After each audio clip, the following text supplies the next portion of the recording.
إذا أنا حاليا في منطقة سهل الروج في ريف إدلب الغربي، وتحديدا على طريق الكنيسة عدوان، حيث كما تشاهدون الآن من خلفي انقطع هذا الطريق بسبب طوفان قناة المياه التي هي تمر من بجانب هذا الطريق بعد العاصفة التي اجتاحت المنطقة. في الحقيقة الأضرار كبيرة، المياه دخلت إلى معظم المنازل والمخيمات في هذه المنطقة. الآن فرقة الدفاع المدني تعمل منذ ساعات حتى الآن، منذ ساعات العاصفة لفتح هذا الطريق وفتح مجاري هذه القناة. سنحاول أن نلتقي بأهالي المنطقة، أهالي هذه المنازل التي دخلت المياه إليها وغمرتها، لنسألهم عن أوضاعهم بعد هذه العاصفة التي اجتاحت المنطقة.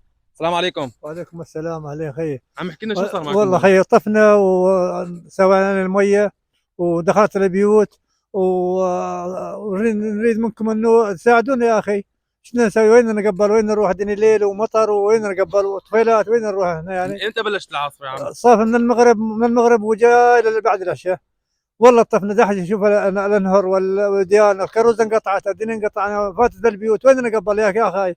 لك الله يعطيكم العافيه، الهي ربي بس ساعدونا يا اخي، ساعدونا.